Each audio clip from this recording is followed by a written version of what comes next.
전세대출 원리금 상한액, 다르게 얘기하면 주택임차 차입금 원리금 상한액이라고도 얘기할 수 있고요. 첫 번째 공제 대상자입니다. 근로소득이 있는 거주자로서 과세기간 종료일 현재 12월 31일 얘기하는 거죠. 종료일 현재 무주택인 세대의 세대주여야 됩니다. 세대주가 만약 못 받는 경우는 근로소득이 있는 세대원이 대신 받을 수도 있습니다. 그 다음 근로소득이 있는 외국인도 받을 수 있습니다. 국내 거소신고가 돼 있어야 되고요. 2021년 1월 1일 이후 지급하는 상한액분부터 외국인 근로자도 적용 대상에 추가되었습니다. 주거용 오피스텔에 전세 살고 있는데 가능한가요? 네, 가능합니다. 주택담보대출하고 달리 이 전세대출에 대한 원리금 상한액에 대해서는 주거용 오피스텔에 대해서 인정해줍니다. 자, 공대 대상 주택입니다. 방금 말씀드린 바와 같이 오피스텔도 해당이 되는데요. 주택임차 차입금, 원리금 전체 상한액에 대해서 가능하고 주택 규모 제한이 국민주택 규모라고 되어 있습니다. 주거용 오피스텔 포함한다고 되어 있고요. 그런데 2024년 1월 1일 이후 차입하는 분부터 국민주택 규모를 초과하는 주택도 주택전세대출 원리금 상한액에 대해서 공제를 받을 수 있습니다. 공제 금액 및 한도입니다. 1년 동안 납부하신 원리금 총 상한 금액의 40%를 근로소득 금액에서 공제합니다. 그런데 만약 주택마련저축 납입액이 있다면 해당 금액의 40% 그리고 주택전세대출에 대한 원리금 상한액의 40% 두 개를 합한 금액이 연 400만 원을 초과하게 되면 400만 원까지만 공제가 가능합니다. 그러면 전세대출이면 다 가능하느냐? 그건 아니고요. 차입금의 요건이 있습니다. 임대차 계약서상의 입주일 또는 이제 주민등록등본상 전입일 중에 빠른 날로부터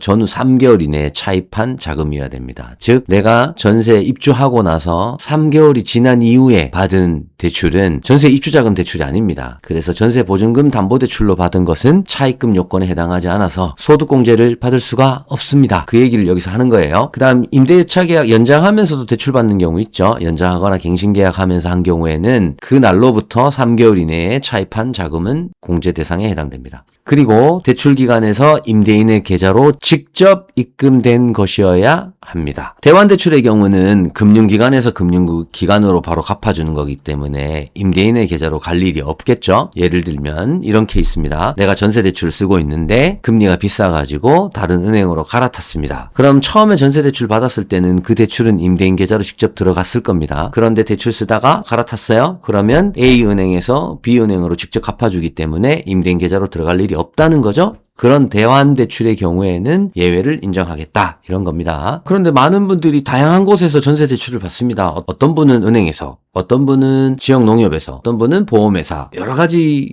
금융기관이 있습니다. 그래서 여러분들이 대부분 흔히 받으신 전세대출은 다 해당된다고 보시면 됩니다.